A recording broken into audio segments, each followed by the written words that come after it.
a arca do Senhor estava sendo carregada de maneira incorreta, carregada em carros de boi, a arca do Senhor começou a balançar junto com o carro de boi, e aqueles jovens correndo meteram a mão. Eles não foram fulminados simplesmente porque eles colocaram a mão na arca do Senhor naquele dia. Ninguém mais quis colocar a mão. Havia levitas ali, havia outros sacerdotes. Ninguém mais, quando viu a arca caindo, quis colocar a mão, porque todo mundo sabia que não podia fazer. Aqueles jovens, de reflexo, mecanicamente, quando você faz um movimento muitas vezes, repetidas vezes, aquilo se torna mecânico. Quem aqui já treinou artes marciais sabe do que eu estou falando. Se você treina jiu-jitsu, se você é um lutador de jiu-jitsu, você pratica um esporte como Muay Thai, jiu-jitsu, eles vão fazer você fazer o mesmo movimento várias vezes, para quando você estiver numa luta e aquela situação repetir, quando vê, de instinto, de reflexo, você já responde aquela ação. Aqueles jovens provavelmente rapidamente colocaram a mão na arca, porque eles já haviam feito isso outras vezes, provavelmente diversas vezes, porque a arca do Senhor estava na casa deles antes de estar ali. Isso quer dizer que eles tornaram a presença de Deus comum. Nunca tornem a presença de Deus comum, meu irmão. Toda vez que Deus vem, Deus vai trazer algo novo e vai fazer algo diferente. Amém? Deus sempre está trazendo algo novo à luz. Não subestime a presença de Deus. Eu sei que você já conhece muito a respeito de Jesus. Eu sei que provavelmente você já foi tocado por Deus várias vezes, ou você já viu sinais e maravilhas extraordinários. Eu poderia ficar aqui pelo menos o dia inteiro, sem exagero nenhum, contando para você coisas extraordinárias que eu já vi Deus fazer. Não só que eu já vi Deus fazer por meio da vida de outros ministros, ambientes que eu estava, onde Deus estava se movendo. Já vi coisas extraordinárias, meu irmão, coisas extraordinárias. Já vi Deus falar do passado das pessoas, Deus falar de, sabe, data de aniversário. Tem alguém aqui com a data tal e eu conhecer o ministro e saber que aquilo ali é real.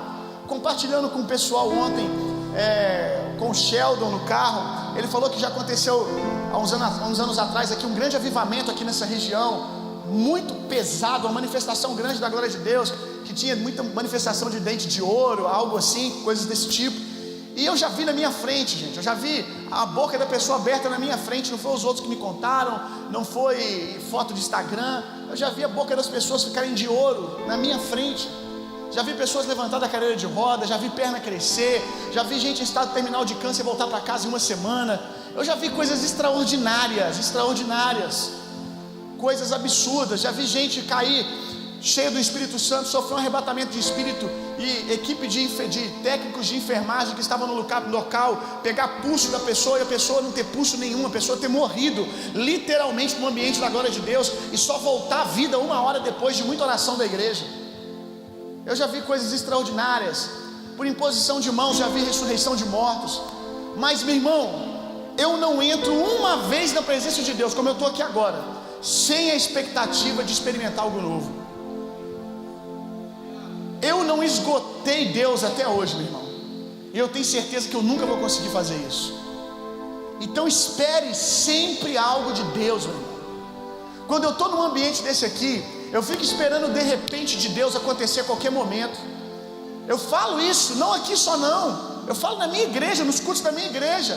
A gente está reunido assim, eu viro para a minha igreja e eu falo assim, eu olho para a minha igreja e falo para eles: vocês não parecem que estão esperando algo extraordinário. A cara de vocês não é a cara de quem está esperando que o vento de Deus pode entrar aqui a qualquer momento e começar a cair gente para tudo quanto é lado.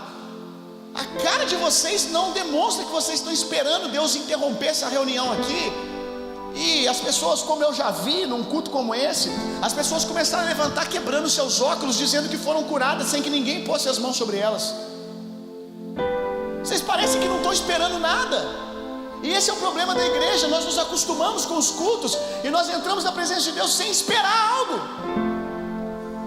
Pastor, eu tenho que estar sempre esperando algo de Deus? Sempre, você deve estar sempre esperando algo de Deus. Pastor, toda vez que você ora, você é tocado por Deus? Não. Mas todas as vezes que eu entro esperando isso.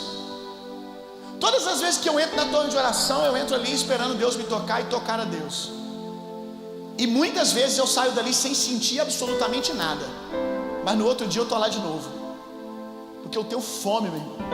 Provérbios 25 diz que a glória do Senhor é ocultar algumas coisas, e a glória dos reis é descobri-las. Eu sou um caçador da presença de Deus, meu irmão. Eu sou um caçador da presença de Deus.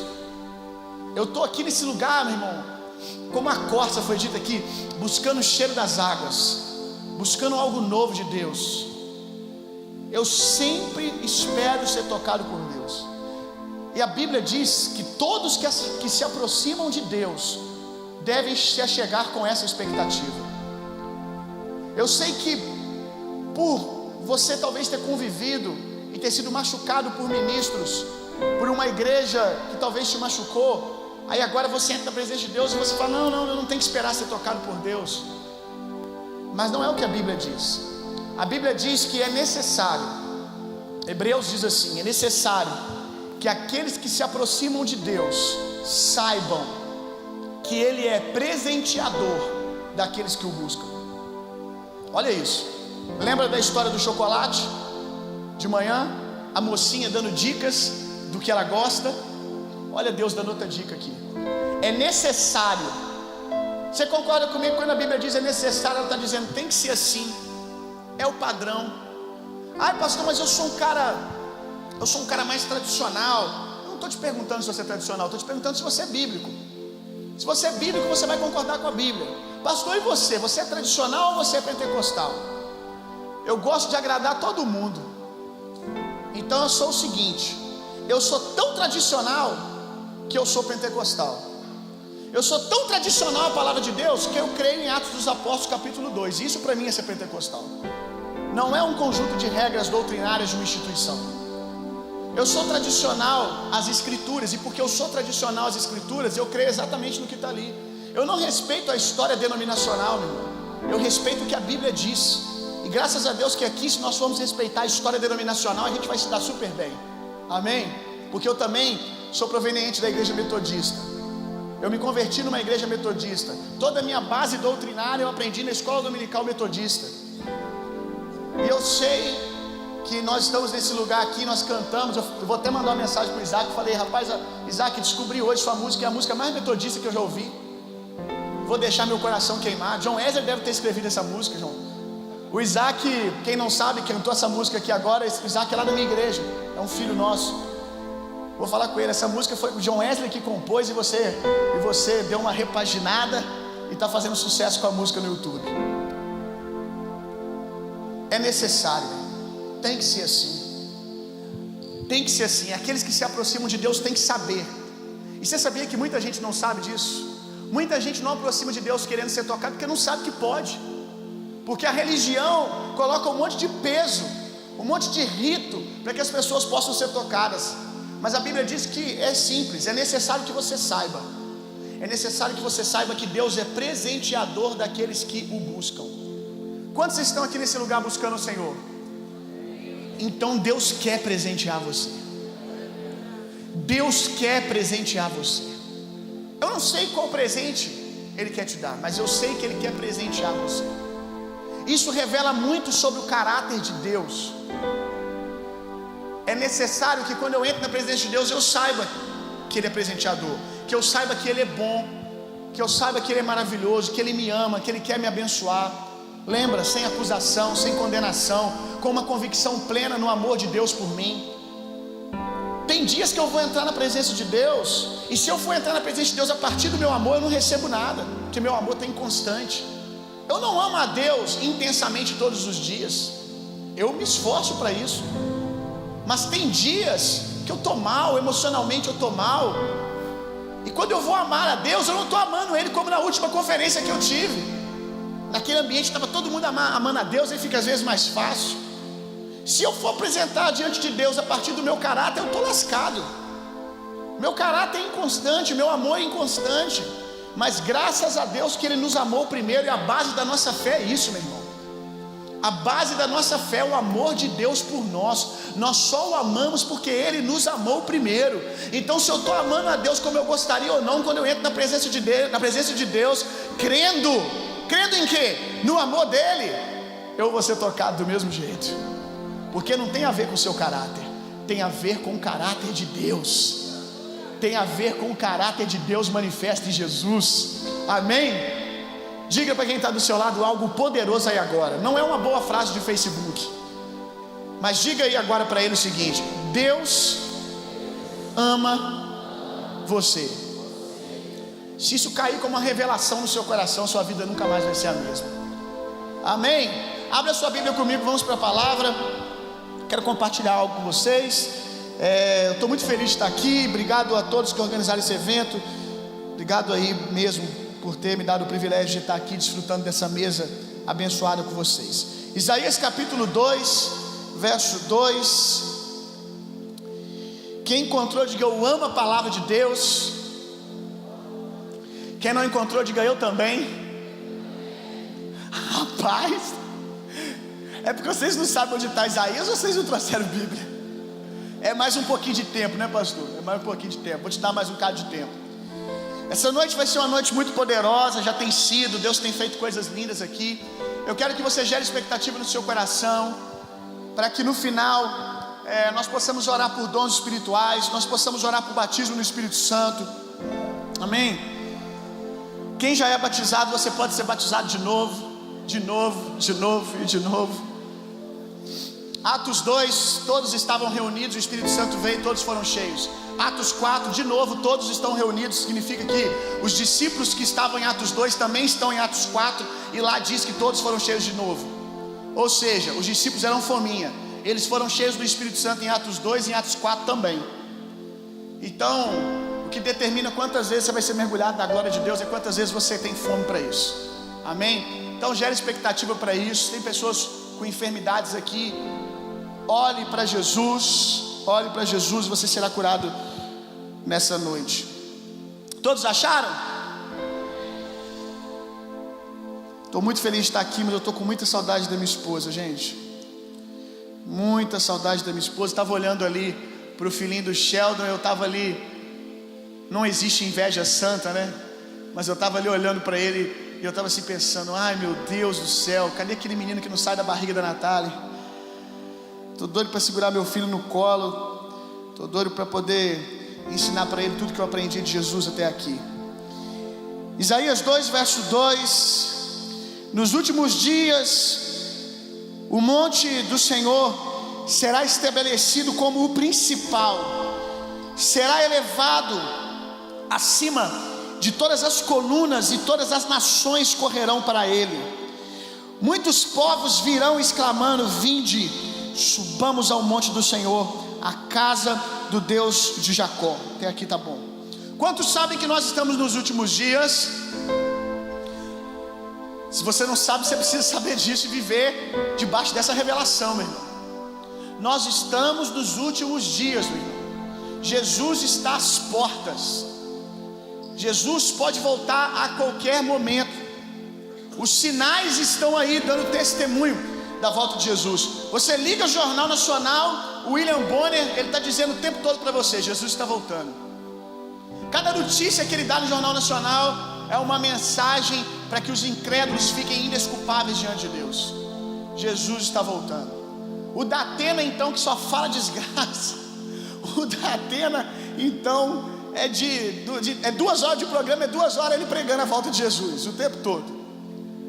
Jesus está voltando, os sinais estão aí. Mas infelizmente a igreja hoje, ela só consegue perceber os sinais da volta de Jesus quando os sinais são relacionados a coisas ruins, catástrofes. A igreja consegue perceber que Jesus está voltando quando fica sabendo de um tremor de terra. Tremeu a terra em tal lugar. Jesus está voltando. Tsunami não sei aonde. Rapaz, Jesus está voltando. É fome. Jesus está voltando. O índice de violência, Jesus está voltando. Fulano, cada presidente que assume é mais um anticristo. É o anticristo. O Trump é o anticristo, igual o Barack Obama era também. Até agora eu não vi ninguém, eu vou dar a dica aqui, hein? Você que quer liberar uma heresia na internet aí, vou te dar uma dica agora. Até agora eu não vi ninguém falando que o Bolsonaro é o anticristo, que ele foi ferido e não morreu, né? E a besta foi ferida de morte, mas não morreu. Até agora ninguém falou essa lenha, mas vai falar, pode ter certeza. Se o Bolsonaro ganhar, ele é o anticristo. Se o Lula ganhar, aí é com certeza mesmo, ninguém tem dúvida. Amém? Aí você já pode ficar de mala pronta mesmo, já pode ficar de mala pronta para subir. Se for outro candidato, é o anticristo também. Mas a gente consegue ver o anticristo. A gente consegue ver o anticristo nessas coisas, a volta de Jesus, mas pouco nós falamos dos sinais que são específicos para a igreja. Existem sinais a respeito da volta de Jesus que são específicos para a igreja, que são como Deus convidando a igreja para cooperar com Ele para o cenário dos últimos dias. E esse versículo aqui é um. Vou te dizer outro. Nós sabemos que nos últimos dias vai ter tsunami, vai, a gente já viu isso. Mas a Bíblia também diz que no último dia vai haver um tsunami que é só para a igreja. Toda a terra será cheia do conhecimento da glória de Deus, como as águas cobrem o mar. Tá vendo? Se eu falasse que foi um tsunami não sei aonde, que Jesus está voltando, todo mundo, aleluia, glória a Deus. Aí eu estou te dizendo que Deus está liberando um tsunami do conhecimento da glória dele, você não se anima. Existe uma tsunami sendo liberada nesse exato momento que é só para a igreja. Existe nos últimos dias um cenário de fome? Existe, mas como eu disse hoje aqui de manhã, também existe uma fome que fala da igreja. Nos últimos dias haverá fome, não de pão e não de água, mas fome e sede da palavra de Deus. Nos últimos dias o monte do Senhor será elevado acima de todos os outros montes. Esse é o maior tremor de terra que nós estamos esperando, a igreja tomar os lugares altos na sociedade. Todos esses textos que nós lemos, que eu mencionei para você até aqui, todos esses textos falam de como a igreja vai estar nos últimos dias. A Bíblia diz que os dias da volta de Jesus são parecidos com os dias de Noé, aonde as pessoas estavam se dando em casamento, e o texto diz algo mais ou menos assim, que os dias da volta de Jesus vai ser um cenário parecido como nos dias de Noé. Mas existem algumas preciosidades no cenário de Noé que nos revelam muito sobre como a igreja vai estar nos últimos dias. O que aconteceu nos dias de Noé?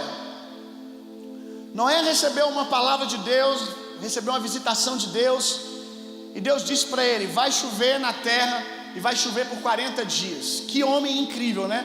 Ele nem sabia o que era chuva, nunca tinha chovido, e ele simplesmente obedeceu a Deus e trabalhou anos a fim, com anos e mais anos, criando uma embarcação, um lugar de preservação. A arca significa lugar de preservação. Noé construiu um lugar de preservação para aqueles que crescem na mensagem, e a família de Noé creu e mais ninguém creu. Toda a família de Noé entrou na arca, e quando a família de Noé entrou na arca, fechou-se as portas. A Bíblia diz que começou a chover, e à medida que as águas iam tomando a terra, o que ia acontecendo com a arca, gente? A arca ia ficando submersa, sim ou não? Sobre as águas. As águas iam subindo, e a arca ia subindo acima das águas. Quanto mais as águas subiam, mais alto a arca ficava. Se nós temos 10 metros de água, 10 metros de água, eu falei o quê? Falei submerso, tá certo? Sobremerso, né? Isso, tá certo agora. O irmão ali estava aqui viajando, eu falei, gente, acho que eu falei lenha. Mas ninguém me corrigiu, né, gente? Pode corrigir o pastor de vez em quando. Pastor, você está falando lenha aí? Me ajuda aí a não falar besteira, que a minha mulher não está aqui não. Se ela tivesse, você pode ter certeza que não tinha demorado um segundo. Ela já fazia assim, ó. Foi rápido, não é? Foi rapidinho aí, deu para escapar. Minha mulher tivesse aqui, era um segundo, meu irmão. Eu já prego oprimido. Minha mulher é uma mestre na palavra absurda, assim. Pensa uma pessoa que eu preferia 1000 vezes que ela estivesse ensinando aquilo que eu. Ela é agressiva ensinando a palavra de Deus.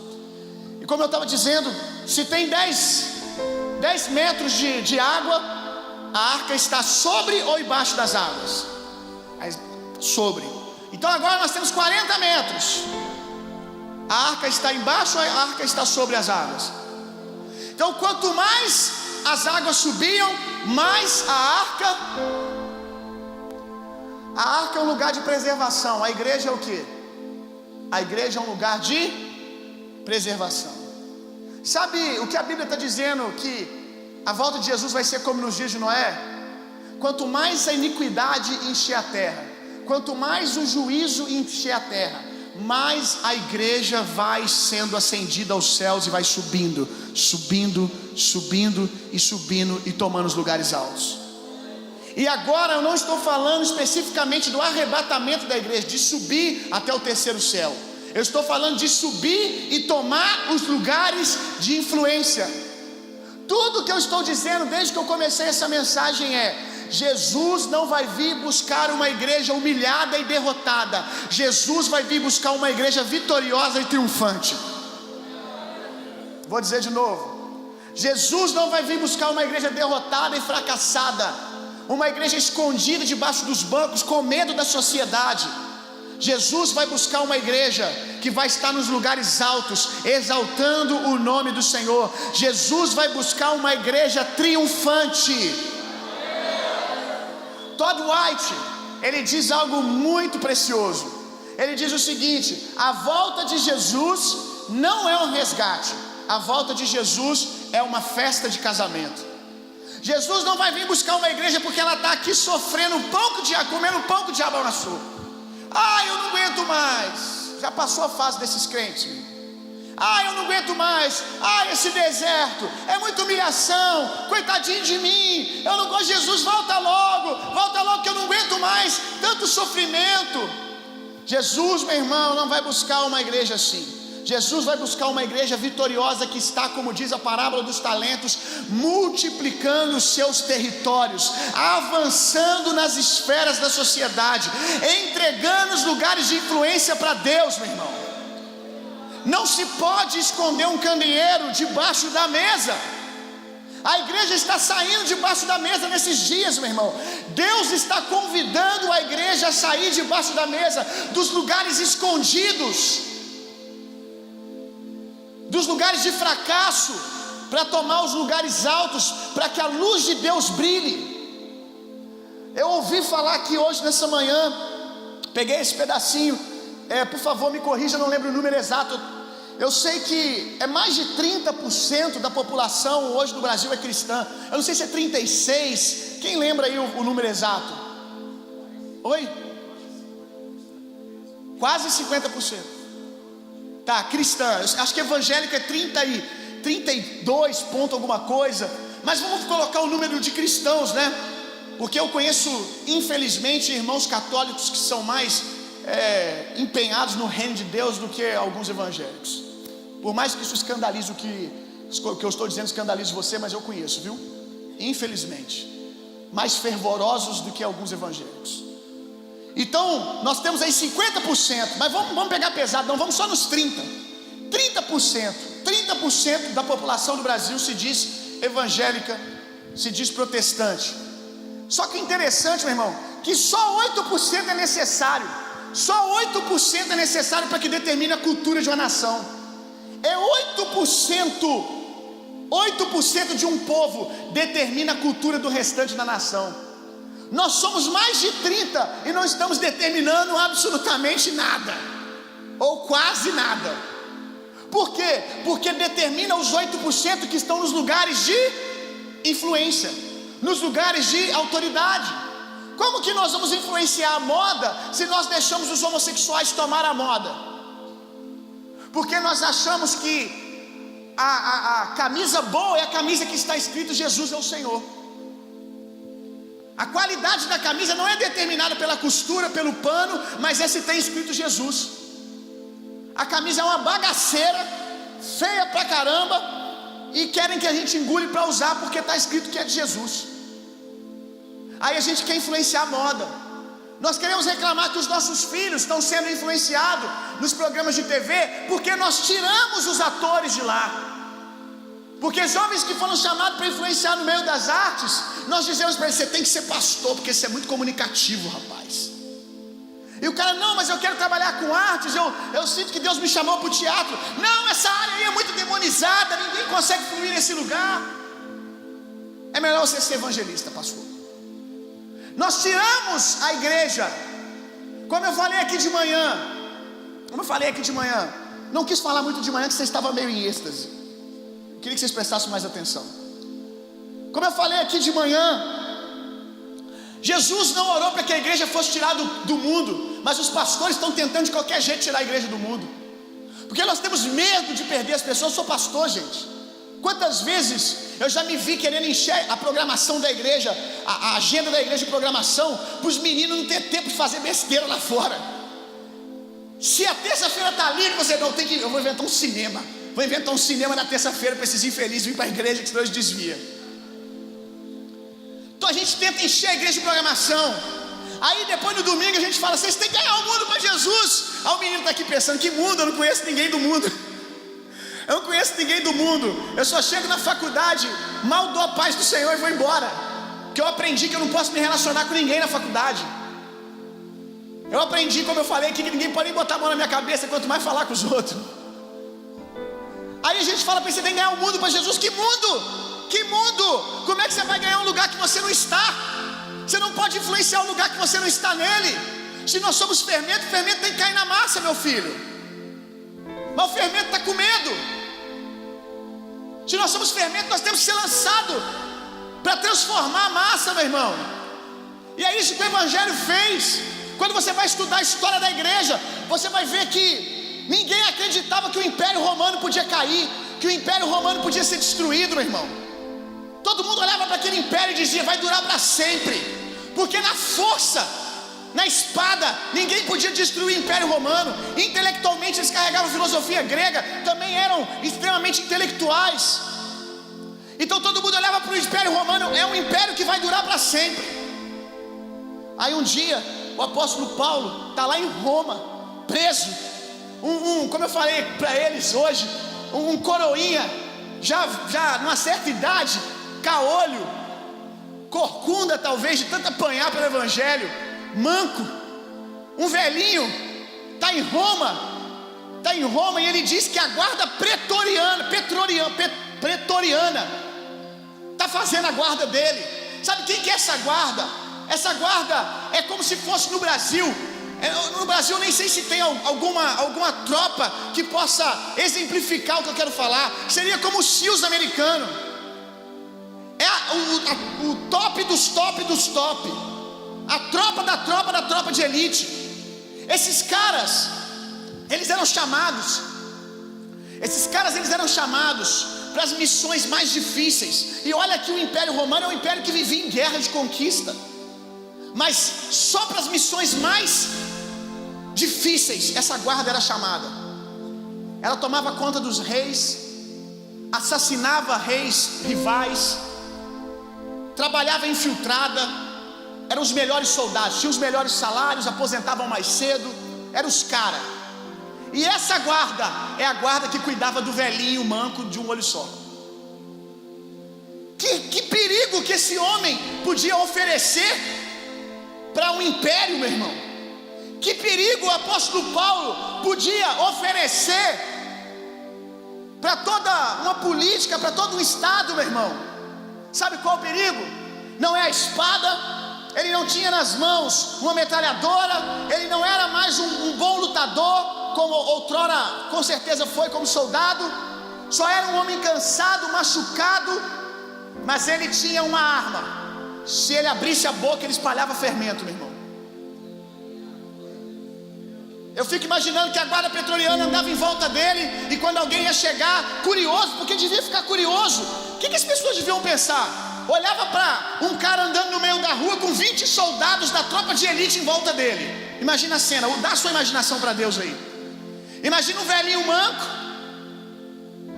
todo açoitado, andando, e guardas em volta dele. Com certeza as pessoas ficavam curiosas. Deixa eu ver, quem que está ali no meio? Quem é o prisioneiro? Mas é só um velhinho. Aí o guarda falava assim: fique distante, porque você está próximo demais. Daqui, se ele falar, você ouve. Se você ouvir, você vai ser conquistado. Ninguém pode ouvir esse cara abrir a boca. Esse é o evangelho, meu irmão. Esse é o evangelho, meu irmão. Esse é o evangelho que eu milito, que eu vivo a minha vida inteira por ele, meu irmão. Esse é o evangelho que eu acredito. Não é um evangelho de covarde escondido debaixo do banco, não, meu irmão. Esse é o evangelho que eu acredito. O evangelho que eu acredito é o que Paulo, na carta dos Filipenses, no último capítulo, preso em Roma, ele vai saudar a igreja e ele diz assim: só tem um recado para vocês, os da casa de César saúdam vocês. Sabe o que ele está dizendo? Me prenderam aqui porque eu estava causando uma ruaça no mundo, e até os da casa do homem já está sendo cheio do poder de Deus e se encontrado pelo evangelho de Jesus. Esse é o evangelho, meu irmão. Ai, pastor, eu vou para a faculdade, vou desviar. Se você não conheceu o evangelho, sim, mas se você conhece o evangelho que eu conheço, eu tenho certeza que aquele lugar vai ser transtornado pelo poder de Deus, sacudido pelo poder de Deus. A igreja vai multiplicar os talentos e vai entregar os lugares altos. Nós vamos influenciar lá de cima, meu irmão. Vocês estão aqui sendo treinados para não se corromperem quando tomarem os lugares altos, porque não falta evangélico nos lugares altos. Não falta evangélico na política, falta gente convertida. Gente que se intitula evangélico não falta. Falta gente que não se corrompe, meu irmão. Eu vou dar uma dica para você. Quantos aqui querem ganhar a sua cidade para Jesus? Quantos aqui querem ganhar Porto Velho? Quantos aqui querem ganhar Rondônia? Quantos aqui querem ganhar o Brasil para Jesus? Lá na nossa base, a base tem uma camisa que está escrito assim: estamos mudando a cidade. É o slogan da base: estamos mudando a cidade. Aí um dia eu estava me preparando para uma das nossas conferências, buscando em Deus uma palavra.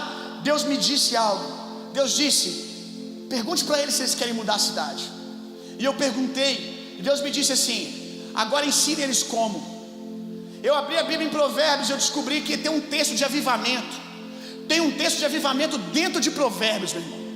Sabe quando Deus visita você e te dá uma pérola? É muito bom você aprender ouvindo os pregadores pregarem. Muita coisa que eu prego eu aprendi ouvindo outras pessoas, mas tem algumas coisas que Deus dá para você que é muito precioso, que você ouve direto de Deus. E esse texto foi um deles. Eu ouvi claramente Deus dizer no meu coração: abre no livro de Provérbios.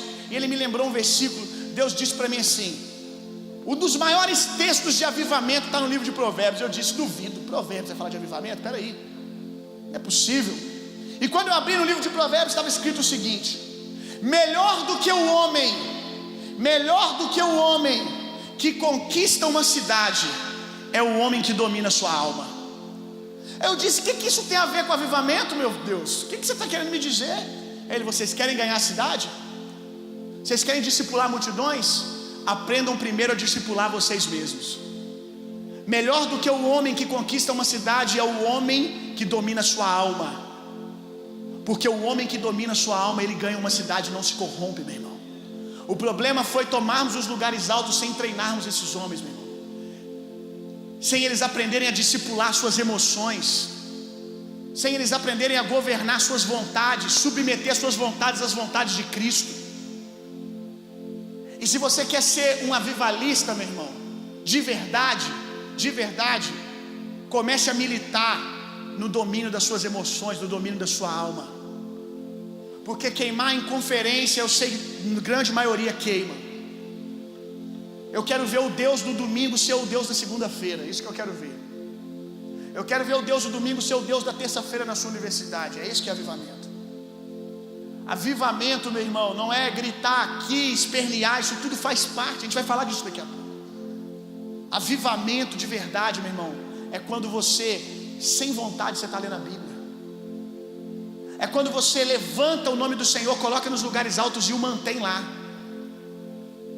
Porque muita gente queima, grita, chora, impõe as mãos, as pessoas são curadas, cura os enfermos, ora, as pessoas são cheias do Espírito Santo. Eles atraem a multidão olha para eles e a multidão vem correndo, dizendo: que coisa linda, mas quando chega perto fica decepcionado. Na mesma proporção que vem correndo, atraído pelos sinais e maravilhas, sai correndo embora, frustrado pela falta de caráter. Então, meu irmão, o fogo de Deus ele tem o seu lugar, os sinais e maravilhas têm o seu lugar. Jesus sempre ministrou por meio de sinais e maravilhas. Jesus atraía as multidões por meio de sinais. Mas Jesus de longe, ele era maravilhoso, de perto era irresistível. Quem estava longe achava lindo vendo ele curar, fazendo milagre, mas quem caminhava com ele, conhecia o caráter dele, se apaixonava. Jesus era pleno do Espírito. Ele era apoderado pelo Espírito, mas manifestava a personalidade do Espírito. Eu vejo hoje a igreja escolhendo: ou eu sou o cara do poder, ou eu sou o cara de uma personalidade tratada. Você não tem que escolher ser o cara do amor ou o cara do poder. Você tem que escolher ser um cara igual a Jesus. Jesus foi gente como a gente tem que ser. Ele é o padrão. Se você é um cara que tem uma personalidade tratada, um caráter tratado, nós precisamos de você. Não negligencie o poder de Deus, porque o Evangelho é o poder de Deus. Não existe Evangelho sem o poder de Deus. É de você que nós estamos precisando. Mas muitas vezes eu vejo os homens que têm um caráter tratado negligenciando o poder de Deus pelas decepções que tiveram com a igreja, pelos abusos que viram a igreja fazer. Aí você que tem um caráter tratado, uma personalidade bem ajustada, deixa de manifestar o poder de Deus porque se frustrou. É de você que a gente está precisando. Deixa eu dizer uma coisa para você: não é porque o Valdemiro, fulano, ciclano na internet faz campanha, eu nem costumo falar nome, depois você corta essa parte, nem gosto de ser antiético assim, nem sei porque que saiu hoje, não gosto mesmo de citar nome. Mas os homens da televisão, os grandes evangelistas da televisão, quando eles estão lá falando de cura e você fica ofendido: ah não, ah lá, porque tem que trazer não sei o que lá, eu estou ofendido com isso, Jesus não cura. Deixa eu dizer uma coisa para você: não é porque alguém vem de cura que Jesus deixou de curar, meu irmão. Não é porque alguém comete abusos quando vai orar pelas pessoas para serem cheias do Espírito Santo que Deus deixou de encher as pessoas do Espírito Santo. Você tem que entender uma coisa: toda vez que o diabo está tentando falsificar algo, é porque tem valor. Ninguém falsifica nota de R$2, já viu isso? Já viu o falsificador gastar tempo falsificando nota de R$2? Por quê? Motivos óbvios, não tem muito valor. Quando o falsificador vai falsificar, ele falsifica nota de qual valor? 50, você chega lá e gritou 100, 50, 100, por quê? Porque tem mais valor. Quando você vê o diabo falsificando cura, é porque ele quer, meu irmão, nos frustrar, para que a gente nunca receba aquilo que é genuíno e aquilo que é verdadeiro. Quando o diabo falsifica o mover de Deus e você se frustra, é porque ele quer tirar de você aquilo que realmente é valioso, meu irmão. Não é porque tem alguém fazendo errado que te dá o direito de não manifestar do jeito certo. Nós estamos precisando de você. E você que é o cara do poder, mas não tem caráter, você é uma bomba relógio no reino de Deus, meu irmão. Quantas centenas de pessoas eu já vi se desviarem em massa por causa do mau testemunho de homens que não aprenderam a discipular suas almas, mas queriam discipular as multidões. É o homem do avivamento fora de casa, mas dentro de casa é uma vergonha. Lá fora, uma outra mensagem que eu não sei se eu vou pregar aqui. Lá fora, todo mundo olha para ele: uau, quantos títulos, que armadura maravilhosa. Mas quando ele tira a armadura dentro de casa, ele é um leproso. Tem muito ministro se escondendo atrás da armadura do ministério. Tem muito ministro, meu irmão, se escondendo atrás da armadura do ministério, dos títulos. Do lado de fora todo mundo olha e fala assim: o povo da igreja fala, eu queria tanto esse cara é uma bênção, meu Deus. As tias da igreja olham para ele e falam: meu Deus, esse menino é de ouro. Esse menino é de ouro, será que nossa mãe dele vendesse eu comprava? Olha como é que esse menino varre a igreja. Olha como esse menino trata todo mundo. Olha como esse menino é prestativo. Que menino lindo. As tias ficam comentando: mas deve ser uma preciosidade esse menino. A mãe dele podia vender. Mal sabe você que a mãe dele não está vendendo, não. A mãe dele está dando. Está dando. Leva esse infeliz. Porque na igreja ele é uma bênção, mas dentro de casa é o capeta encarnado na terra, o filho do anticristo. Mas dentro da igreja, uou, que avivamento. De longe Jesus era maravilhoso, de perto ele era irresistível. Esse é o evangelho pleno.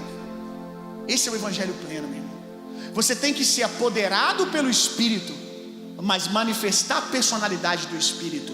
O poder são as folhas verdes que chamam a atenção de quem está longe, que diz para quem está longe: tem comida aqui, tem vida aqui. Os dons espirituais são as folhas da figueira. Eles estão dizendo para quem está longe: tem figo, está verdinho, tem vida. Mas o fruto da figueira é o fruto do Espírito. E uma igreja que não é amaldiçoada pelo mundo, como a figueira foi amaldiçoada por Jesus, é uma igreja que não frustra o mundo, que supra a expectativa do mundo. Porque o problema hoje, como eu preguei a última vez que eu estive aqui no Porto Velho, é que nós anunciamos para o mundo que nós estamos verdes e cheios de vida, mas quando o mundo chega perto, ele fica morto de fome, porque nós não temos o fruto do amor para dar. Aí o mundo amaldiçoa a figueira igualzinho Jesus amaldiçoa: ninguém mais coma fruto de ti, me decepcionei, você me frustrou, você fez uma propaganda que você não cumpriu. As pessoas nunca vieram tanto à igreja quando elas têm vindo nesses dias, meu irmão, porque a nossa propaganda nunca foi tão boa. Como nós estamos bons de propaganda, meu irmão. Como nós aprendemos a balançar folhas verdes. O problema é que, na mesma proporção que as pessoas vêm à igreja, elas vão embora, porque nós talvez estamos aprendendo a viver apoderados, mas estamos esquecendo de manifestar a personalidade do Espírito de Deus, que é o fruto do Espírito. Você não tem que escolher um lado. Eu não estou aqui te ensinando: mas você é o homem do amor, aí você é o homem do poder. O padrão é Jesus. Jesus foi gente como a gente tem que ser. Você tem que manifestar plenamente o que Jesus manifestou. É um avião de duas asas. Avião de uma asa só não voa direito. Jesus voou bem porque voou com duas asas: poder e personalidade do Espírito. É isso que nós precisamos como igreja. Quais são os lugares altos que nós temos que tomar? Eu não sei se eu vou lembrar os 7 aqui agora, mas quem estiver anotando, anota os 7 montes da influência aí. Vamos lá, se eu esquecer alguém que conhece me lembra, que eu sempre acabo esquecendo um. Primeiro monte da influência: economia. Segundo monte da influência: política. Estamos num período muito precioso, viu? Ore. Nunca houve, eu não vou aqui falar nome de candidato nenhum, embora eu gostaria bastante. Estou me contendo, porque senão minha mulher me bate. Nunca houve um tempo tão precioso, meu irmão, nas eleições, um tempo tão decisivo como nós estamos vivendo agora no Brasil. Ore muito antes de votar. A nossa igreja, um final de semana antes do domingo, nós vamos parar 24 horas para orar e jejuar, para clamar pelo Brasil. Vamos ficar 24 horas entoando adoração dentro da nossa base, entoando adoração e orando. E nós não vamos orar por um candidato específico, nós vamos orar pela nossa nação, porque é um tempo ímpar que nós estamos vivendo. Nós estamos, meu irmão, no meio do mar. O mar se abriu, a gente está bem no meio. A gente vai decidir se a gente vai passar para o outro lado ou se as águas vão se fechar, e a gente vai ficar do lado de fora. É a hora da decisão, meu irmão. Então ore. Não vote em candidato só porque é crente. Meu Deus, vocês ainda estão com esse negócio na cabeça até hoje. Porque o deputado fulano de tal é evangélico. Larga de ser trouxa. Vota, meu irmão, pelos valores do reino de Deus. E muitas vezes o incrédulo está muito mais preocupado com os valores do reino de Deus, com a ética do reino, do que o evangélico. Não vote porque frequenta a igreja. Não vote porque se diz evangélico. Vai orar, busca os valores do reino de Deus e vote com consciência. Então vamos lá, política. Vou continuar porque senão eu vou falar o nome do meu candidato aqui. Política. Próximo, educação. Eu vi essa semana um grupo de ativistas LGBTs eu postei no meu Facebook, não sei se alguém viu. Um grupo de ativistas LGBT, e eles estavam numa bancada, numa conferência, decidindo as próximas estratégias deles. E eles estavam falando, meu irmão, de tomar a educação e tirar qualquer ensino religioso de dentro das escolas. E de fato eles estão militando para isso. Eu estou lendo, acabei agora de ler o manifesto, o livro do Satanás, de Karl Marx e Engels. Acabei de ler aquele livro. Aquilo lá aquele livro comunista é a Bíblia do diabo. É a Bíblia do diabo. Ai, pastor, porque na minha faculdade aquilo é tipo o 3º livro da Bíblia. Isso é um idiota.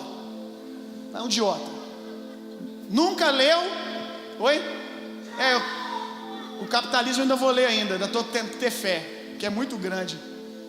Eu fico pensando no tempo que eu vou estar perdendo aí naquela porcaria. Mas eu vou ler. Num dos capítulos que eu estou lendo do livro, o manifesto, está claramente lá Karl Marx e Engels dizendo: nós precisamos tirar a força da educação dos pais e da instituição. Porque se os pais ensinam, eles passam os valores morais. Quais são os valores morais? Cristianismo. E se eles passam os valores morais, nós não conseguimos o que nós queremos. Então vamos fazer o seguinte: vamos fazer todo mundo entender que quem educa é a instituição. E a gente está vivendo isso nesses dias. Aí eu estava vendo esse seminário LGBT, e no finalzinho eu ouvi algo que me alegrou. Eu não sei o que eu chamo, porque tem tanta vertente agora. É isso, é aquilo. Eu não sei se chama de boiola, pronto. O homossexual lá, o rapaz ele estava dizendo o seguinte, a fala dele, preste atenção na fala dele. O ativista, preste atenção na fala dele. Gente, vocês acham que a professora vai dar aula e vai deixar a Bíblia dela em casa? Eles não deixam. Eles levam a Bíblia junto com eles. Eles vão dar aula na faculdade, eles levam a Bíblia junto. E ele estava triste, eu estou assistindo dizendo: é isso mesmo, a gente leva mesmo. E eles estavam dizendo, preste atenção, e eles estavam dizendo o seguinte: eles estão tomando a política. É um seminário recente. Eles estão dizendo mais ou menos o seguinte, eu quero parafrasear. Eles estão dizendo: a igreja acordou. Vamos abrir o olho porque eles já sacaram a nossa. Vamos abrir o olho porque eles já se despertaram.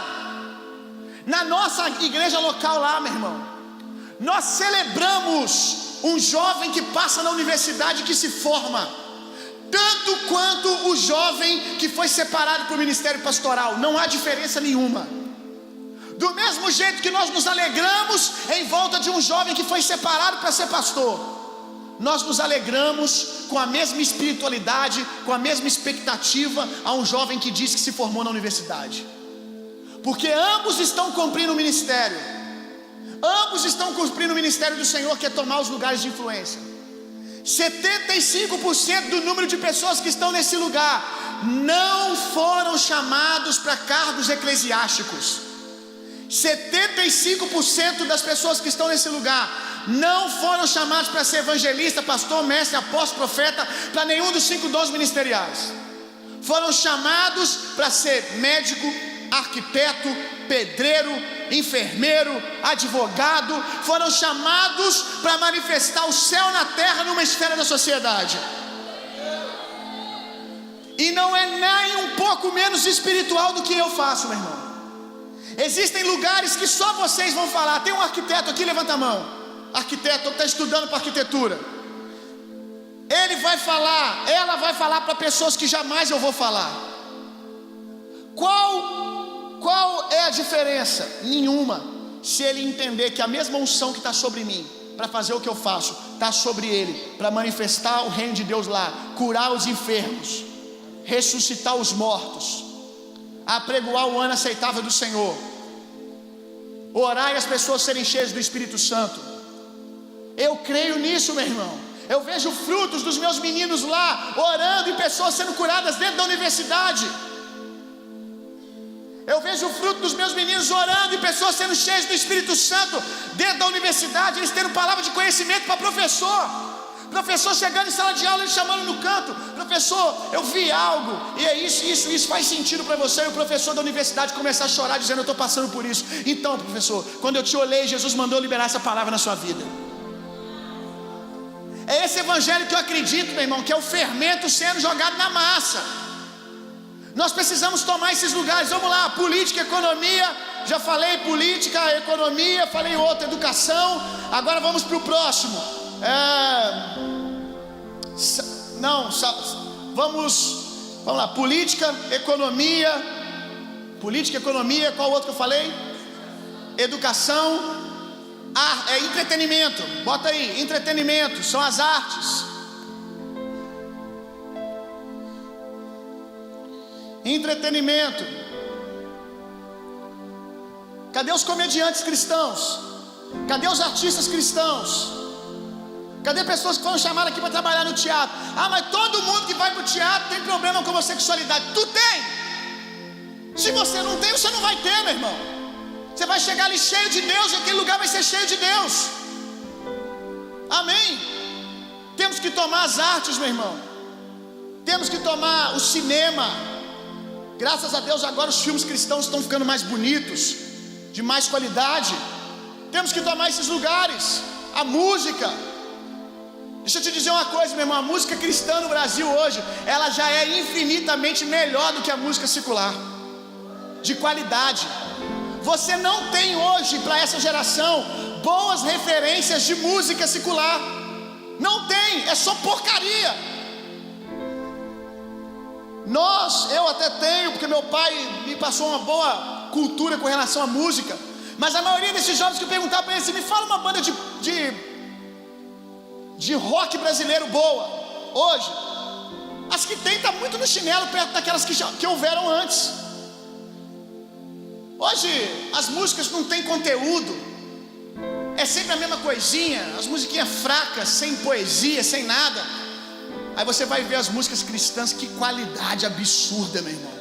Que qualidade, a igreja já está dando aula nesse sentido. Nós temos que tomar todos esses lugares, meu irmão. Vamos lá, economia, educação, entretenimento, política, igreja. Falta mais 2. Família. Mídia e família. Família. Mídia e entretenimento já está junto. Tem um outro que eu estou esquecendo, eu vou lembrar daqui a pouco.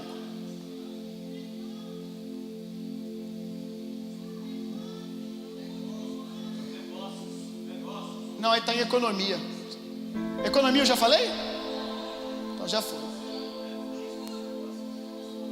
Acho que é saúde.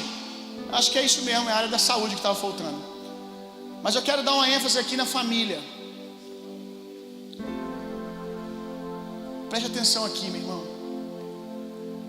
Nós queremos ensinar o mundo um padrão de família e o nosso discurso de palavra é muito bom. Mas a nossa prática está muito aquém disso. Preste atenção aqui, preste atenção aqui. Não adianta a gente querer falar para o mundo que família é homem e mulher, se nós temos um alto índice de divórcio no nosso meio, se é grande o número de mulheres que são agredidas dentro de casa por maridos evangélicos. Quando você vira para o mundo com um bom discurso e começa a pregar o seu discurso, o mundo vai dizer assim: me mostra. E se a gente não tiver o que mostrar, a gente vai ser envergonhado. Um dia Jesus chegou a um poço e ele encontrou com uma mulher. E a mulher começou a trazer todo um tratado teológico para Jesus de como aquele poço foi criado, aonde deveria realmente ser adoração. E ela começou a trazer todo um conteúdo histórico, teológico para Jesus. Aí Jesus faz só uma perguntinha para ela: aonde que está teu marido? Sabe o que Jesus está dizendo? Sua teologia é muito boa, mas sua prática, quero saber onde está a sua família. E o mundo está perguntando isso para mim e para você, meu irmão: aonde está a sua família? O primeiro campo missionário que todo novo convertido tem que ser enviado é para sua casa, meu irmão. O primeiro campo missionário que todo convertido tem que ser enviado é para sua casa.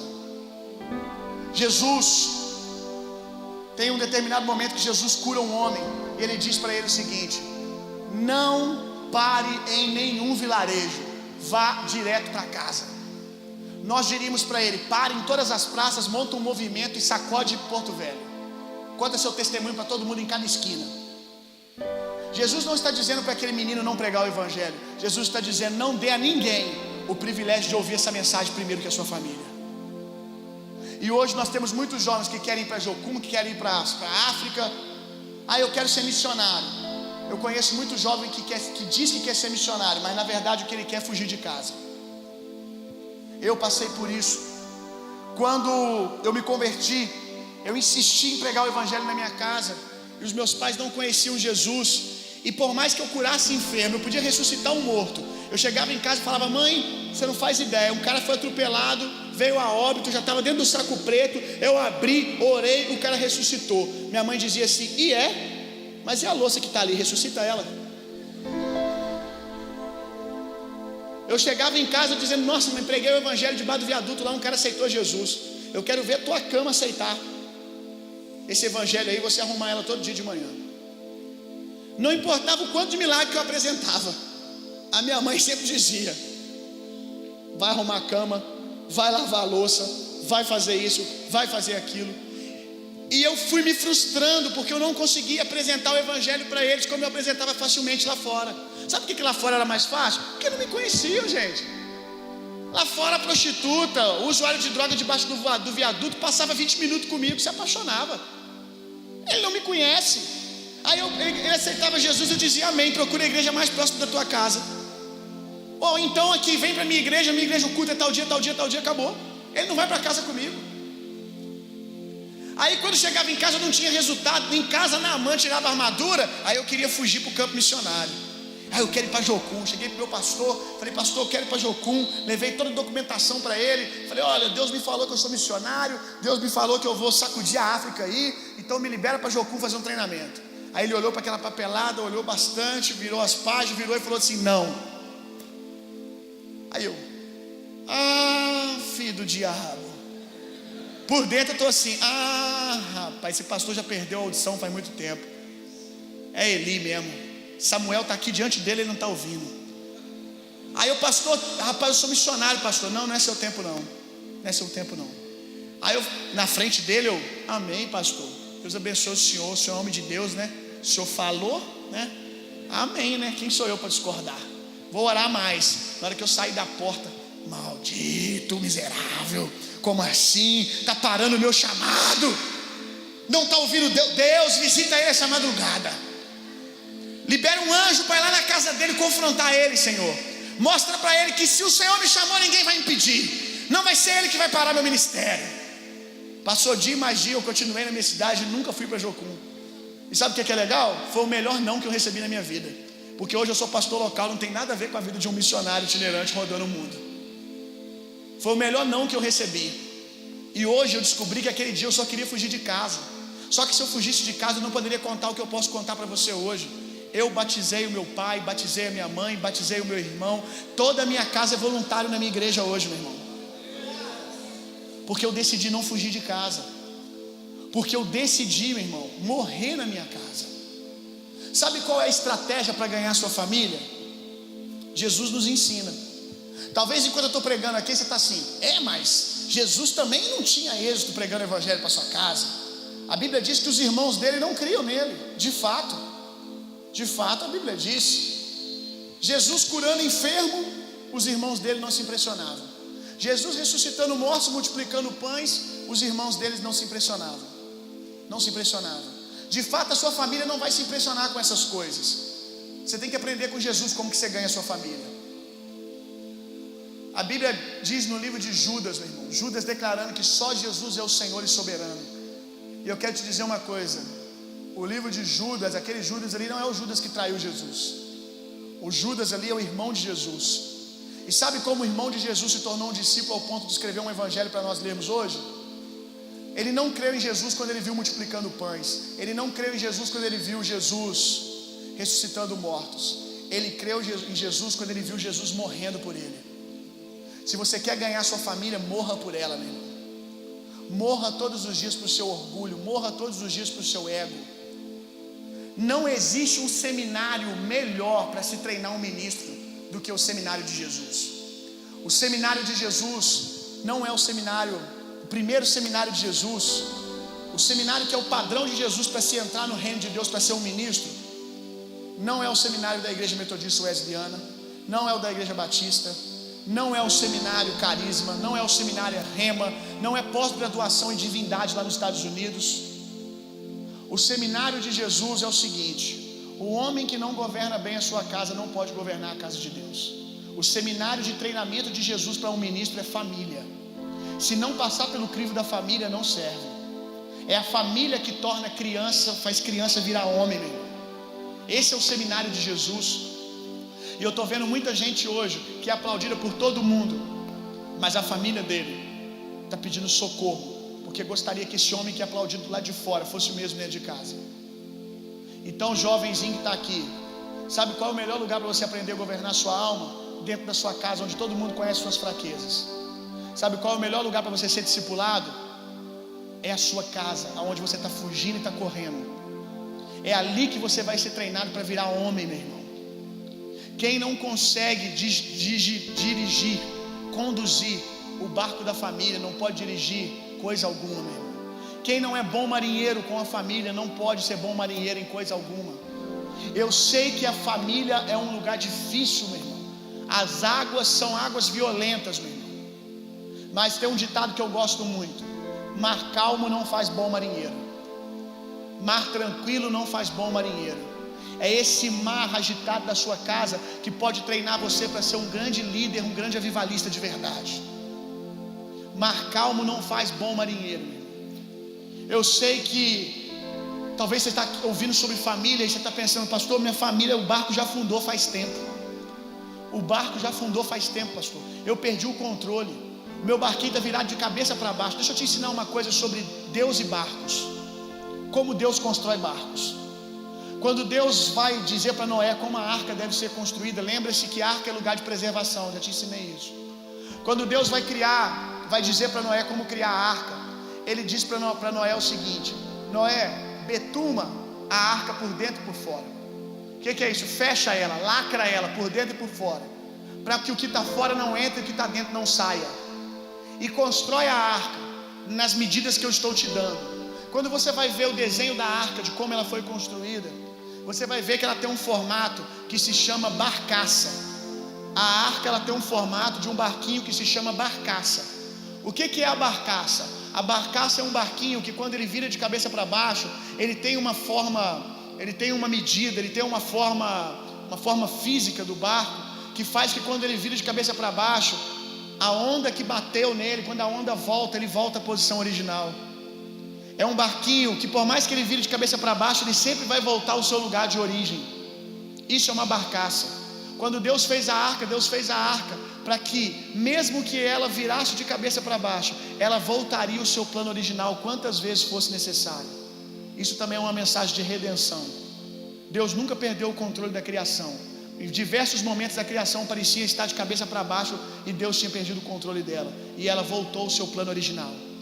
Estou te ensinando como Deus constrói barcos. Se a sua família foi Deus que construiu, ela é uma arca, é um lugar de preservação, e ela é como uma barcaça. Não importa quantas vezes ela fique de cabeça para baixo, ela vai voltar ao seu estado original. Deus nunca perde o controle dos seus barcos, meu irmão. Deus não perde o controle da sua família, meu irmão. A única coisa que não pode acontecer, só tem um jeito da sua barcaça naufragar, só tem um jeito dos barquinhos da sua família afundar: se você abrir a porta e pular para fora. Porque aí você vai tirar o lacre. Aí o que está fora, o que está dentro vai sair, e o que está fora vai entrar. Se você esquecer tudo que eu te falei sobre família nessa noite, só não esqueça de uma coisa: nunca desista da sua família. Se você não desistir da sua família, não importa se ela pareça que está naufragando, Deus vai tomar o controle e ela vai voltar no seu estado original. Amém. Nós temos que tomar todos esses lugares, meu irmão. Entenda uma coisa: nós temos uma música lá na nossa igreja, e o nome não, a parte mais forte da canção, acho que até o refrão da canção, diz o seguinte: avivamento não é fogo na igreja, avivamento é chuva lá fora. Avivamento não é fogo na igreja, avivamento é chuva lá fora. Essa frase, essa canção nasceu de uma mensagem que eu preguei na nossa igreja, falando sobre avivamento no episódio de Elias no Monte Carmelo. Está acontecendo, meu irmão, uma narrativa de avivamento em cima daquele monte, e Deus está nos ensinando o que é avivamento. Como o avivamento acontece, qual é o processo? Primeiro, restaura o altar, depois coloca o sacrifício, e o sacrifício somos nós, nos morrendo pelas nossas vontades. Depois joga a água, que é o maior sacrifício ali naquele altar, porque animal morto tinha para todo lugar, porque estava com falta de água. Agora ele manda pegar o restinho de água que tinha em todo Israel, tudo que eles tinham em mãos, toda a segurança, e jogar em cima do cordeiro, em cima do animal. Joga água. Quando joga a água, diz que cai fogo do céu. Fogo faz parte do avivamento. Fogo faz parte do avivamento. Dons espirituais, manifestações da igreja fazem parte do avivamento, mas ainda não é a plenitude do avivamento. A Bíblia diz que caiu fogo sobre o cordeiro e consumiu todo o sacrifício, e logo depois veio chuva. Como que a chuva se forma, meu irmão? Como que a chuva se forma? Com a água sendo aquecida, ela evapora, sobe e pesa aos céus. O que aconteceu quando o fogo desceu? Diz que lambeu toda a água da valeta. E aquela água que foi lambida pelo fogo, o que aconteceu com ela, gente? Ela o quê? Viu? Tem química na Bíblia, tem ciência na Bíblia. Aquela água evaporou, a água evapora e vai para onde? Para o céu, para as nuvens. As nuvens pesam e cai chuva. O fogo faz parte do avivamento, mas ele não é o fim. Porque o fogo de Deus, ele vem só para a igreja. O fogo de Deus é para a gente queimar aqui dentro. É para a gente ser avivado aqui dentro no fogo de Deus. Voltar a ser apaixonado pelas coisas do reino de Deus. Ser cheio dos dons espirituais. Mas a Bíblia diz que a chuva não. A chuva ela cai para o justo e para o injusto. A chuva cai para todo mundo. Avivamento não vem para beneficiar a igreja. Avivamento vem para beneficiar a nação. Avivamento é quando o bairro que a igreja tá dizendo o seguinte: o cara é ateu e mora na rua da igreja. Aí ele diz assim: eu não creio no Deus dessa igreja. Eu não creio no Deus dessa igreja. Mas uma coisa eu te digo: essa igreja não pode sair desse bairro, porque ela é relevante aqui. Eu posso não crer no Deus dessa igreja, mas eu creio que nós precisamos dessa igreja aqui, meu irmão. É indispensável a vida dessa igreja. Avivamento, meu irmão, é quando até o ateu começa a experimentar da graça comum de Deus. Quando a cidade inteira está dizendo: uau, nós amamos essa igreja. Olha o que eles estão fazendo pela sociedade. Olha como eles adotam as crianças. Olha como eles trabalham pelo órfão e pela viúva. Isso é avivamento, meu irmão. O Brasil já está em chamas. Aonde eu vou, eu vejo o fogo de Deus. Aonde eu vou, eu vejo jovens queimando de amor por Jesus. Mas a notícia boa é que eu também tenho começado a ver uma reforma acontecendo no meio da igreja. Avivamento tem que culminar em reforma. E uma reforma que tome toda a sociedade, meu irmão. O fogo de Deus tem que virar chuva. E é isso que nós precisamos aqui para Porto Velho. Que o fogo do domingo se torne chuva na segunda-feira, trazendo refrigério para essa cidade, abençoando essa cidade. Isso é avivamento. Você quer poder para quê? Você quer poder para quê? Para ficar chorando e rindo na presença de Deus? O poder de Deus tem que ser canalizado, meu irmão, até a sociedade, tocando as pessoas ao seu redor. Eu não tenho um problema de daqui a pouco a gente começar a orar por batismo do Espírito Santo, você gritar, correr, chorar, pular. O meu problema é se isso não resultar em nada na segunda-feira. Eu não quero saber se você está caindo, eu quero saber quando que você vai levantar. Você não me impressiona quando você cai no Espírito. Você me impressiona quando você levanta e continua andando no Espírito. Eu não estou pregando contra cair. Não tenho problema com isso não. Pastor, por que as pessoas caem? Vou te dar algo que vai marcar sua teologia para sempre. Você que sempre perguntou por que as pessoas caem na igreja, eu vou te dar uma agora que você vai saciar toda a sua dúvida. Segura aí. Segura aí. Segura isso aí que é teológico demais. Pastor, por que as pessoas caem na hora da oração? Por que as pessoas caem na igreja? Porque elas não conseguem ficar de pé. É só isso que você precisa saber. Mas eu não caio, pastor, porque você consegue ficar de pé. Pronto. Pronto, ponto final. Simples assim. Mas o que determina, meu irmão, espiritualidade é andar no Espírito. Tem gente que tem uma estrutura diferente do outro, aí cai, chora, não consegue ficar de pé, vai desacordado para casa. Tudo bem, aleluia, acho lindo, glória a Deus. Eu quero ver você andando no Espírito, é isso que me empolga. É isso que me empolga, meu irmão. É isso que nós queremos. Amém. e o monte do Senhor será elevado acima de todos os outros montes. Chegou a hora, meu irmão. A solução do Brasil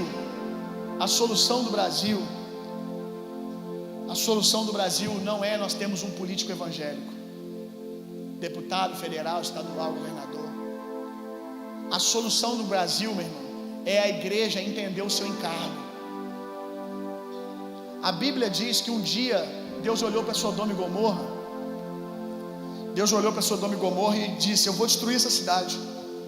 A iniquidade já subiu demais, não tem condições disso mais. Chegou até as minhas narinas, chegou até a mim esse cheiro de podridão do pecado de Sodoma e Gomorra.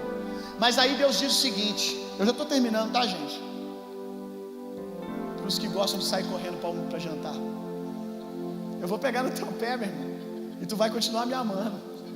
Amém? Não tem comida mais não? Hoje nós estamos tranquilos, nós vamos ficar aqui até meia-noite agora. Amém? Não tem ninguém querendo comer. Amém? Ah não, pastor, eu tenho dinheiro para poder comprar na lanchonete. Fique tranquilo, daqui a pouco eu levanto uma oferta e você entrega esse dinheiro aí, pronto. Amém? Vou resolver o seu problema. Mas voltando aqui, um dia Deus,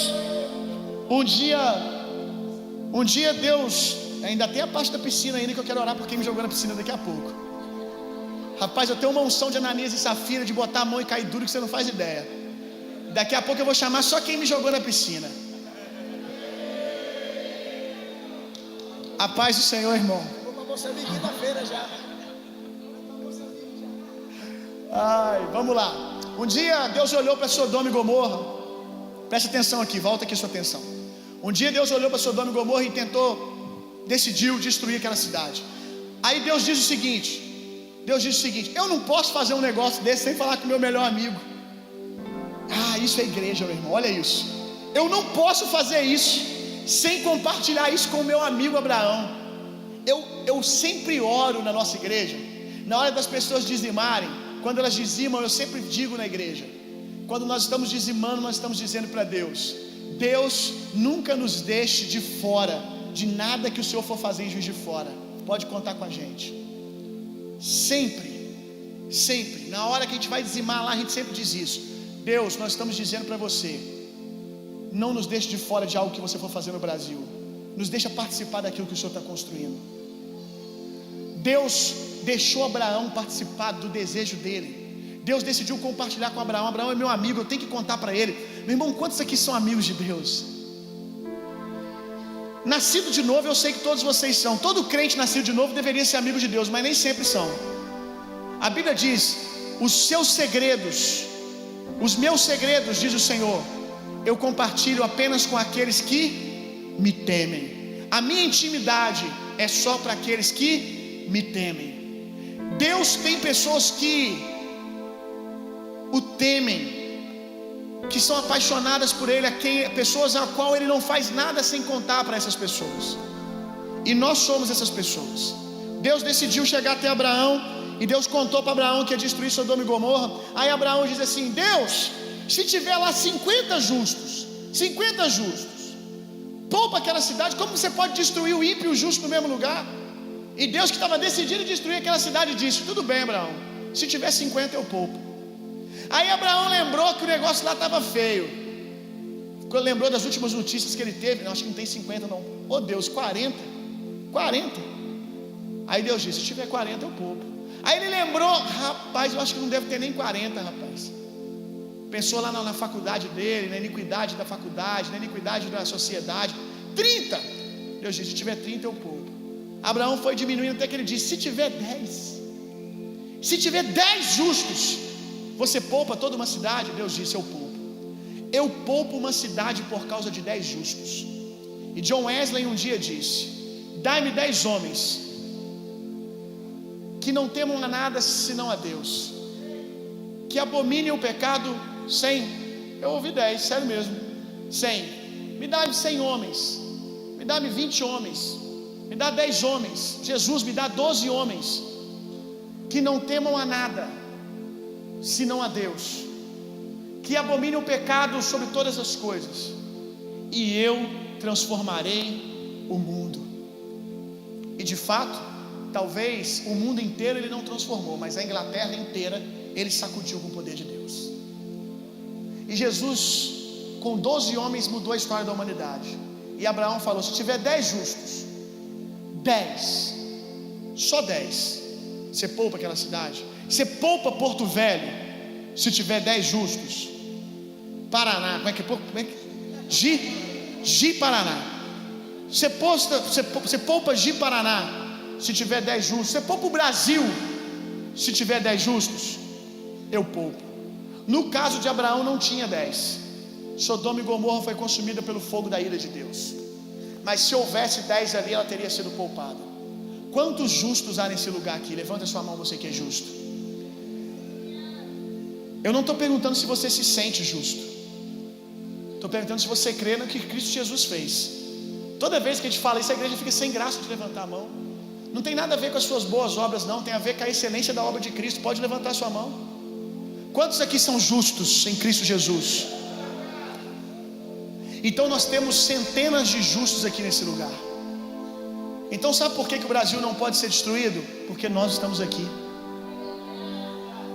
Enquanto a justiça de Deus estiver sendo manifestada por meio de nós, Deus vai poupar a nossa nação, meu irmão.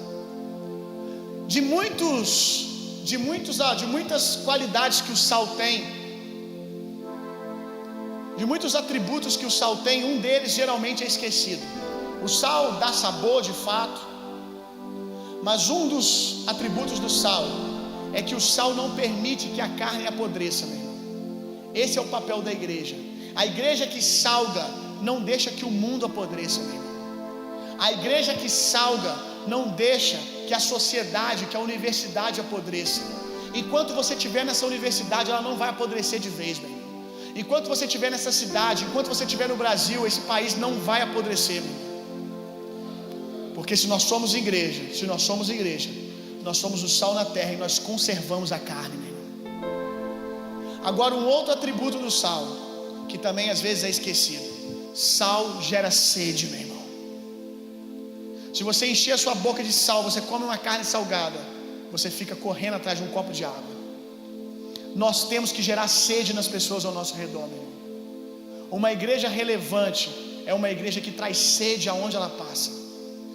Ser uma igreja relevante é as pessoas conviverem com você na universidade e querer beber água.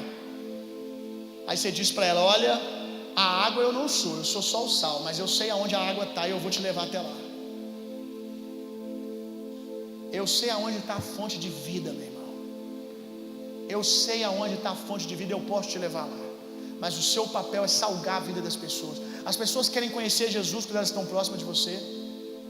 As pessoas têm sede quando elas conhecem você. As pessoas têm sede quando elas conhecem a sua família. Quando as pessoas conhecem o seu padrão de família, elas querem ter família.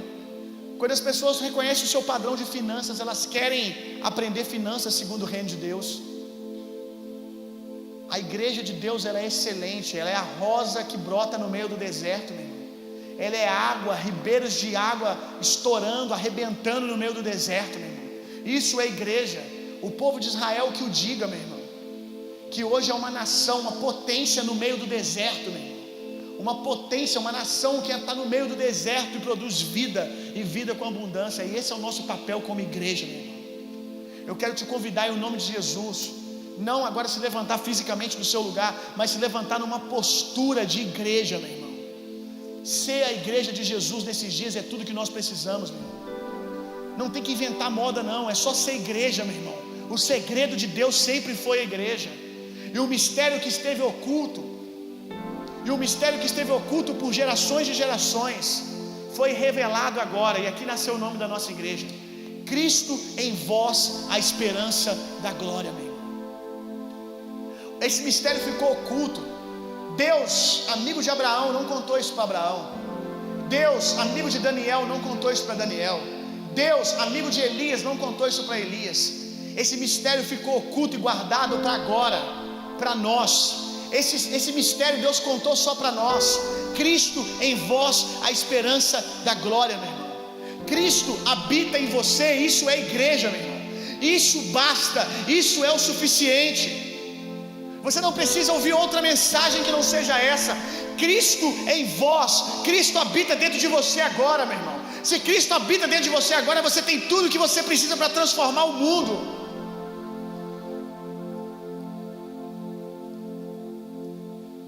A Bíblia diz em Atos 10:38 que Deus era com Jesus por meio do Espírito Santo. Deus era com Jesus por meio do Espírito Santo. Quantos aqui tem o Espírito Santo de Deus?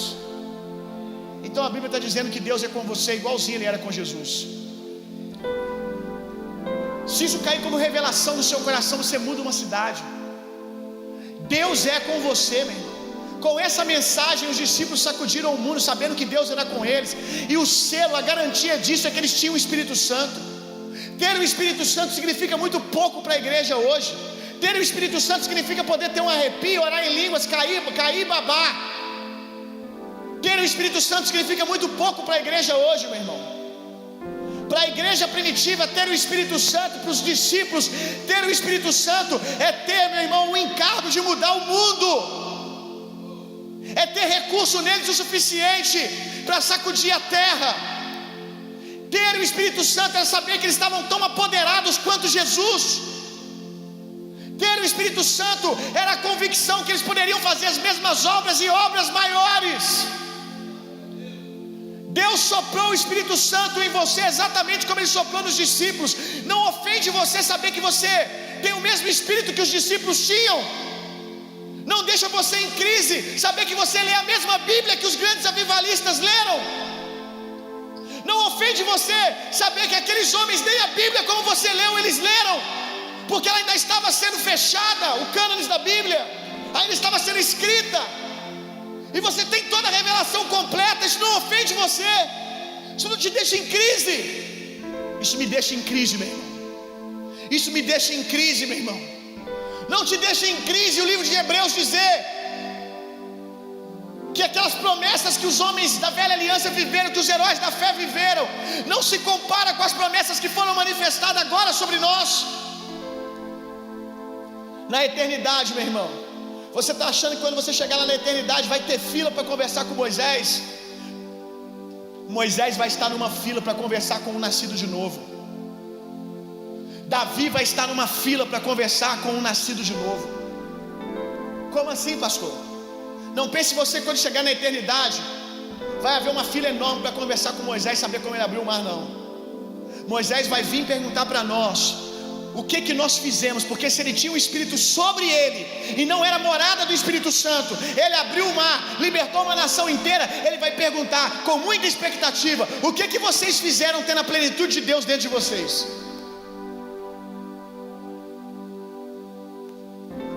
Não vai haver uma fila para falar com esses homens. Os homens da velha aliança que vão querer saber o que é ser nascido de novo. Os homens da velha aliança que vão querer saber o que é ter o Espírito, a plenitude de Deus dentro de nós. Deixa eu dizer uma coisa para você, meu irmão, que vai te deixar em crise.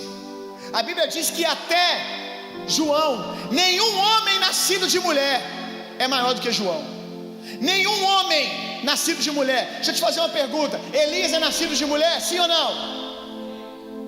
Eliseu é nascido de mulher, sim ou não? Moisés é nascido de mulher, sim ou não? Enoque é nascido de mulher, sim ou não? Sim ou não? Deixa eu ver. Gideão é nascido de mulher, sim ou não? Isaías é nascido de mulher, sim ou não? Nenhum desses homens é maior do que João Batista, disse Jesus. Aí Jesus continua: mas o menor no reino de Deus é maior do que João Batista. Não te deixa em crise, não? Nenhum desses homens que eu falei é maior do que João Batista. João Batista está aqui, eles estão aqui. Aí Jesus diz: agora o menor, nascido no reino de Deus, está sobre João Batista, que está sobre todos esses. Não é eu que estou dizendo, é a Bíblia que está dizendo. Nós nascemos de novo. Nós estamos dentro do reino de Deus. Se perguntar aonde está o reino de Deus, está ali, está aqui? Não, está em vós. O reino de Deus está em nós, meu irmão. Tudo que nós precisamos está disponível agora. Tudo. E o que você está fazendo com isso? Ah, pastor, eu vou para o culto quando está chovendo. É a coisa mais radical que eu faço. Eu fico esperando a hora da comida para poder comer.